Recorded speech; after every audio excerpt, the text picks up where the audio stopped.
Hello everyone, this is Soumya. Welcome to my YouTube channel. This is my first ever YouTube video. So, మన channel గురించి తెలియని వాళ్ళకి this is my channel name. This is my channel name and you can get the updates of the videos I post in this channel. ఈ YouTube channel ని start చేయడానికి main purpose ఏంటి అంటే నేను కాంపిటేటివ్ ఎగ్జామ్స్ కి prepare అవుతున్నాను. మనకు తెలుసు చాలా మంది కాంపిటేటివ్ ఎగ్జామ్స్ కి ప్రిపేర్ అవుతున్నారు. గ్రూప్ 1 స్టేట్ పిఎస్సి ఎగ్జామ్స్ అయినా యూపీఎస్సీ ఎగ్జామ్స్ అయినా చాలా మంది ఈ ఎగ్జామ్స్ కి ప్రిపేర్ అయినా కాబట్టి నేను ప్రిపేర్ అవుతూ నాతో పాటు ప్రిపేర్ అయ్యే వాళ్ళకి హెల్ప్ఫుల్ గా ఉండాలని ఈ యూట్యూబ్ ఛానల్ ని స్టార్ట్ చేయడం జరిగింది. సో ఈ కాంపిటేటివ్ ఎగ్జామ్స్ లో మనకు తెలుసు important subjects like Geography, history, polity, so ఇలా కొన్ని ఇంపార్టెంట్ సబ్జెక్ట్స్ అనేవి ఉంటాయి. సో ఈ ఇంపార్టెంట్ సబ్జెక్ట్స్ లో ఇంపార్టెంట్ టాపిక్స్ మనం ఈ ఛానల్లో డిస్కస్ చేయొచ్చు. ఇంపార్టెంట్ స్ట్రాటజీస్, ఎగ్జామ్స్ క్రాక్ చేయడానికి ఇంపార్టెంట్ స్ట్రాటజీస్, ఇవన్నీ కూడా ఈ ఛానల్లో డిస్కస్ చేయొచ్చు. అంతేకాకుండా ఈ ఛానల్లో మీరు కుకింగ్ వీడియోస్ ని చూడొచ్చు, ట్రావెలింగ్ బ్లాగ్స్ ని చూడొచ్చు, ఎక్సెట్రా అండ్ ఎక్సెట్రా. సో నేను ఏ కాంపిటేటివ్ ఎగ్జామ్స్ కి ప్రిపేర్ అయ్యాను, ఎలా ప్రిపేర్ అయ్యాను, నా ప్రిపరేషన్ స్ట్రాటజీస్ ఏంటి అన్ని మీతో డిస్కస్ చేసుకుంటాను. నేను ఇప్పటి వరకు ఏ ఎగ్జామ్స్ రాశాను, ఏ ఎగ్జామ్స్ లో క్వాలిఫై అయ్యాను, ఎన్ని ఎగ్జామ్స్ లో క్వాలిఫై అయ్యాను, ఇంకా ఫ్యూచర్ లో నేను ఏ ఎగ్జామ్స్ రాయబోతున్నాను, ఇట్లాంటి డీటెయిల్స్ నా ప్రిపరేషన్ గురించి మీరు తెలుసుకోవాలనుకుంటే ఈ వీడియోని ఎండ్ వరకు చూడండి. నేను ఎండ్ లో నా గురించి, నా ప్రిపరేషన్ గురించి నేను అంతా డిస్కస్ చేయడం జరిగింది. బట్ ఈ రోజు మాత్రం will go into the video. ఈ రోజు మనం డిస్కస్ చేసుకునే టాపిక్ జియోగ్రఫీలో world climate. So geography subject లో వరల్డ్ క్లైమేట్ అనే టాపిక్ ని డిస్కస్ చేస్తున్నాం. World climate. సో ఎంత మందికి వరల్డ్ క్లైమేట్ అనే టాపిక్ కాంపిటేటివ్ ఎగ్జామ్స్ లో ఎట్లా హెల్ప్ అవుతుంది, ఎంత యూస్ఫుల్ అనేది తెలుసు? కామెంట్ బాక్స్ లో చెప్పండి. సో ఈ వరల్డ్ క్లైమేట్ అనేది మనం గ్రూప్ ఎగ్జామ్స్ లో తీసుకున్నా, యూపీఎస్సీ లాంటి ఎగ్జామ్స్ లో తీసుకున్నా, ఈ వరల్డ్ క్లైమేట్ అనే టాపిక్ మనకి చాలా ఇంపార్టెంట్. లైక్ ఫర్ ఎగ్జాంపుల్ మనం తీసుకుంటే యూపీఎస్సీ పీవైక్యూస్ లో మనం ఇప్పటి వరకు చూస్తే there are number of questions world climate పైన. Like Mediterranean type of climate, savanna type of climate, ఈ క్లైమేట్స్ ఏ లాటిట్యూడ్స్ లో ఉంటాయి, ఈ క్లైమేట్స్ యొక్క క్యారెక్టరిస్టిక్స్ ఏంటి. సో ఇలాంటి క్వశ్చన్స్ మనం చాలా చూసాం యూపీఎస్సీ ప్రీవియస్ ఇయర్ క్వశ్చన్స్ లో. ఆల్సో మన తెలంగాణ గ్రూప్ 1 లో మొన్న జరిగిన తెలంగాణ గ్రూప్ లో చూసినా కూడా Telangana region belongs to which type of climate. So మనం ఈ క్వశ్చన్ కి ఆన్సర్ చేయాలంటే మనం ఏం చేయాలి? ఇండియాలో ఉండే డిఫరెంట్ టైప్స్ ఆఫ్ క్లైమేట్స్ గురించి స్టడీ చేయాలి. సో ఇండియాలో కూడా కొన్ని రీజియన్స్ కి స్పెసిఫిక్ టైప్ ఆఫ్ క్లైమేట్ ఉంటుంది.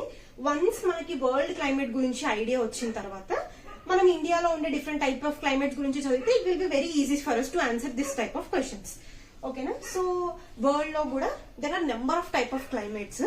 సో వరల్డ్ లో ఏ కంట్రీ అంటే మనం ఈజీగా చెప్పొచ్చు ఏ country belongs to which type of climate, ఏ లాటిట్యూడ్స్ లో, ఏ కంట్రీస్ లో విచ్ టైప్ ఆఫ్ క్లైమేట్ ఉంటది అనేది మనం ఒక్కసారి ఇక్కడ స్టడీ చేస్తే, దాని క్యారెక్టరిస్టిక్స్ ఒక్కసారి తెలుసుకుంటే మనం క్వశ్చన్ లో, ఎగ్జామ్ లో క్వశ్చన్ వచ్చినప్పుడు ఈజీగా దాన్ని మనం సాల్వ్ చేయొచ్చు.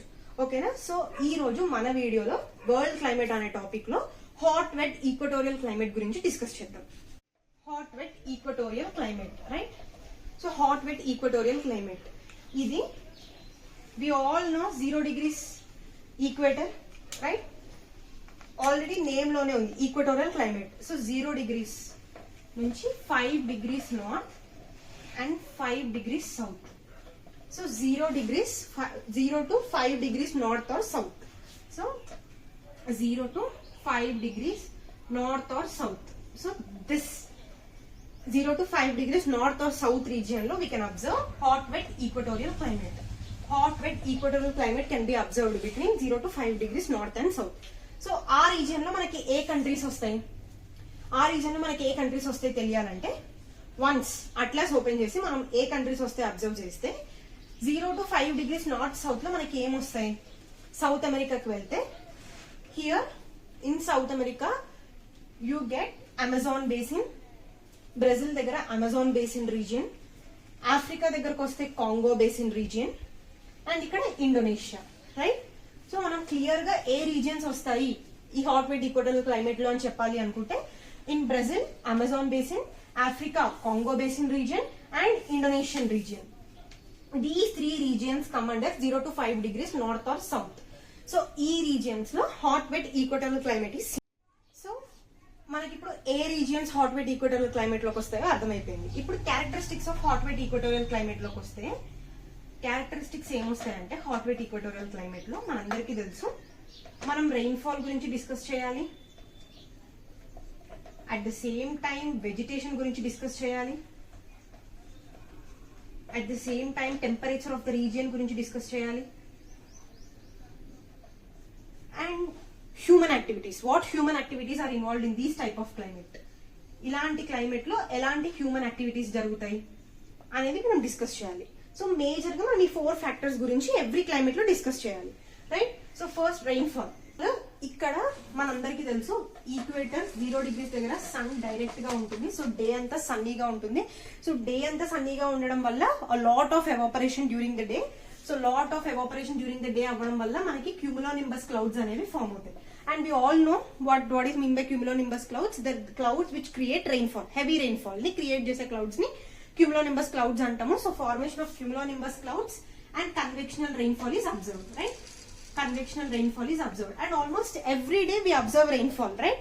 So day anta sunnyగా ఉంటుంది and evening there will be a rainfall. కాబట్టి దీనికి మనం ఒక స్పెషల్ నేమ్ పెట్టాము, అదేంటంటే 4 PM rainfall. So 4 PM rainfall is observed here, right. So ఇప్పుడు రెయిన్ఫాల్ క్యారెక్టరిస్టిక్ అయిపోయింది. సో రెయిన్ఫాల్ క్యారెక్టరిస్టిక్ లో మనం గుర్తుపెట్టుకోవాల్సింది ఏంటంటే convectional type of rainfall which is also called as 4 PM rainfall and formation of cumulonimbus clouds, right. And next we go, now we'll go into second characteristics, that is vegetation. So vegetation ఏముంటుంది మనందరం guess చేయొచ్చు. Rainfall, convectional rainfall, throughout the year there is rainfall, every day almost rainfall ఉంటుంది. కాబట్టి ఇక్కడ ఉండే vegetation tropical evergreen forest, tropical evergreen, tropical evergreen forest. So the main characteristic of this forest ఏంటంటే it does not shed leaves, అంటే throughout the year it will be green. So its name is tropical evergreen forest. Evergreen forest లో vegetation కి ఒక special type of characteristic ఉంటుంది. అదేంటంటే trees అనేవి huge గా, అంటే ట్రీ యొక్క లీవ్స్ అనేవి హ్యూజ్ గా సో మచ్ విడ్త్ గా గ్రో అవుతాయి. సో ఇలా హ్యూజ్ క్యానోపీస్ అనేవి ఫార్మ్ అవుతాయి, వీటిని క్యానోపీస్ అని అంటాం. సో ఇంకొక స్పెషల్ క్యారెక్టరిస్టిక్ ఏంటి అంటే full of lush green vegetation. కాబట్టి ఇక్కడ ఉన్న వెజిటేషన్ ఏంటి, సన్లైట్ కోసం గానీ న్యూట్రియన్స్ కోసం గానీ ఫైట్ చేసుకుంటాయి అనమాట ఈ ట్రీస్ అనేవి. So there is no space for the trees actually. కాబట్టి ఏమవుతుంది, స్మాల్ ట్రీస్ ఏవైతే ఉంటాయో, స్మాల్ ప్లాంట్స్ అవి ఏమైతే ఉంటాయో, they grow upon the big trees. Small plants growing upon the big trees. This characteristic is called as epiphyte, epiphytes. So second characteristic లో vegetation లో tropical evergreen forest observe చేస్తాము, and ఇక్కడ మనకి epiphytes అనేది చూస్తాం. అండ్ ఆల్సో మనం observe చేస్తే ఈ ఎపిఫైట్స్ అనే characteristic A type of vegetation లో చూడొచ్చు అనేది one of the previous year question in one of the competitive exam. So మనకి ఇది important, right. And next we will move into the third characteristic. Third characteristic ఏంటంటే temperature. Temperature, so మనకు already తెలుసు rainfall throughout the year rainfall ఉంటుంది. So throughout the year rainfall ఉంటుంది అంటే ఏంటి అంటే ఆల్మోస్ట్ వెదర్ అనేది throughout the year climate అనేది సేమ్ గా ఉంటుంది. సో టెంపరేచర్ అనేది పెద్ద చేంజెస్ ఉండవు. ఇక్కడ నో సీజన్స్. టెంపరేచర్ లో మనం ఏం చెప్పుకోవచ్చు అంటే no seasons, no seasons, seasonal variation అనేది ఉండదు ఇక్కడ టెంపరేచర్ లో. Diurnal range, annual range of temperature, both are very low. Diurnal range of temperature and also annual range of temperature is very low, and no seasons variation like summer, winter ane variation anedi peddaga undadu. So that is about temperature. And next we'll move into human activities. So ikkada em human activities jaragochu ee type of climate lo manam observe cheskunte manaki okati entante vegetation, tropical evergreen vegetation, huge trees. kabatti manaki ikkada hardwood dorukutundi. ఈ vegetation నుంచి మనకి hardwood దొరుకుతుంది. కాబట్టి lumbering activity is one of the main human activity. ఇక్కడ lumbering activity, lumbering is one of the occupation. And second human activity గురించి మనం observe చేస్తే shifting cultivation can be observed. Shifting cultivation can be observed. Shifting cultivation, okay. Shifting cultivation, lumbering activity and hunting gathering can also be observed, right. Hunting gathering కూడా one of the human activity. So ఈ 4 characteristics గురించి మనకు అయిపోయింది. So ఇక్కడ ఏ type of wild life ని చూడొచ్చు, ఏ type of wild life ని మనం అబ్జర్వ్ చేయొచ్చు ఇక్కడ అంటే okay wild life. What type of wild life? What type of wild life can be scene అంటే, we already know huge animals like elephant, lion, tiger ఇలాంటి huge animals అనేవి ఉండాలి అంటే వాటికి చాలా ఓపెన్ స్పేస్ కావాలి. కానీ ఇక్కడ మనం అబ్జర్వ్ చేస్తే ట్రాపికల్ ఎవర్ గ్రీన్ ఫారెస్ట్ ట్రీసే ఒకదానికొకటి సన్లైట్ కోసం, న్యూట్రియన్స్ కోసం ఫైట్ చేస్తున్నాయి. అంటే ఏంటి, there is a lush green vegetation. So ఈ హ్యూజ్ యానిమల్స్ రన్ చేయడానికి, అవి లీవ్ చేయడానికి హ్యాబిటేట్ అనేది అంత ప్రాపర్ గా ఉండదు. సో ఎలిఫెంట్స్ అట్లాంటి హ్యూజ్ యానిమల్స్ ని మనం ఇక్కడ చూడము. But there is a huge wildlife present here. Insects కానీ, snakes కానీ, birds కానీ, ఇలాంటి స్మాల్ క్రీచర్స్ అనేవి వెరీ హ్యూజ్ నెంబర్ లో మనం అబ్జర్వ్ చేస్తాం, రైట్? సో వైల్డ్ లైఫ్ అనేది very very huge wildlife ఉంటుంది.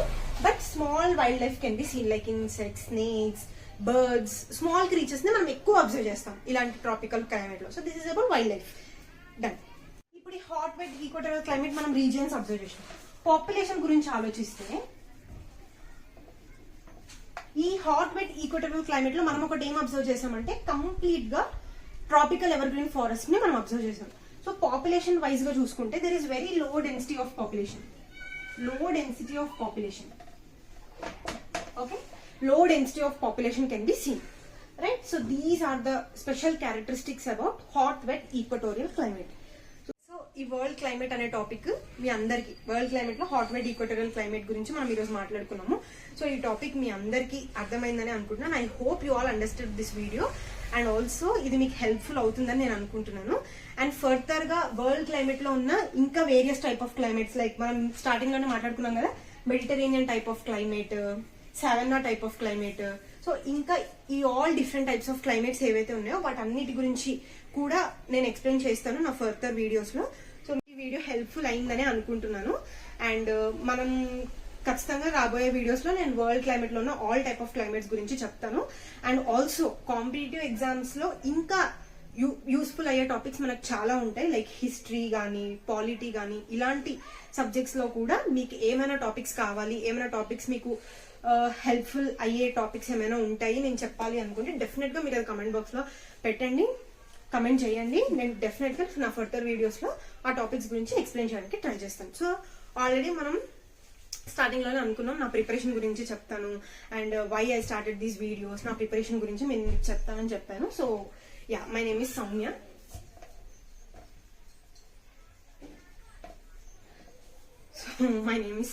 అండ్ నేను ఆల్రెడీ ప్రిపరేషన్ లో ఉన్నాను ఇప్పుడు కూడా. And also before also I was in preparation. So నేను ఇంకా వేరే ఎగ్జామ్స్ కి కూడా ప్రిపేర్ అవుతున్నాను. బట్ ఇప్పటి వరకు నేను ఏం ఎగ్జామ్స్ కి ప్రిపేర్ అయ్యాను అంటే, ఆల్రెడీ నేను యూపీఎస్సీకి ప్రిపేర్ అవుతున్నాను ఇప్పుడు. And state PSC exam like APPSC group 1, TGPSC group 1 కూడా రాయడం జరిగింది. అండ్ లక్కీగా ఏబిపిఎస్సీ గ్రూప్ 1 ప్రిలిమ్స్ లో క్వాలిఫై అయ్యాను. అండ్ ఆల్సో టీజీపీఎస్సీ ప్రిలిమ్స్ లో క్వాలిఫై అయ్యాను. మెయిన్స్ కూడా రాశాను. అండ్ ఆల్సో మెయిన్స్ లో కూడా మంచి మార్క్స్ రావడం జరిగింది. బట్ ఇప్పుడే నేను నా మార్క్స్ ని రివీల్ చేయను. డెఫినెట్ గా ఫైనల్ రిజల్ట్ వచ్చిన తర్వాత నాకు ఏ ర్యాంక్ వచ్చింది, ఎన్ని మార్క్స్ వచ్చాయి, డెఫినెట్ గా నేను మీకు రివీల్ చేస్తాను. సో నా ఫర్దర్ వీడియోస్ లో మీరు నా మార్క్స్ రివీలింగ్ కూడా చూడొచ్చు. And so this is about my preparation and this is about my background. So why not, ఎలాగో ప్రిపరేషన్ లోనే ఉన్నాం కదా, ఏదైనా టాపిక్స్, ఇంపార్టెంట్ టాపిక్స్ గురించి ఎక్స్ప్లెయిన్ చేస్తే నాతో పాటు ప్రిపేర్ అయ్యే వాళ్ళు మన అందరం కలిసి ప్రిపేర్ అవ్వచ్చు అనే ఒక థాట్ తోటి నేను ఇది చేయడం జరిగింది. సో ఫర్దర్ గా ఇంకే సబ్జెక్ట్స్ లో ఏ టాపిక్స్ గురించి వీడియోస్ కావాలనుకున్నా మీరు జస్ట్ కమెంట్ బాక్స్ లో చెప్పండి. And also my way of explanation, నేను ఎలా ఎక్స్ప్లెయిన్ చేస్తున్నాను, whether I'm too fast are too slow అనేది కూడా మీరు కమెంట్ బాక్స్ లో చెప్పండి. డెఫినెట్ గా మీ సజెషన్స్ నేను తీసుకుంటాను. And that's all for this video. Thank you.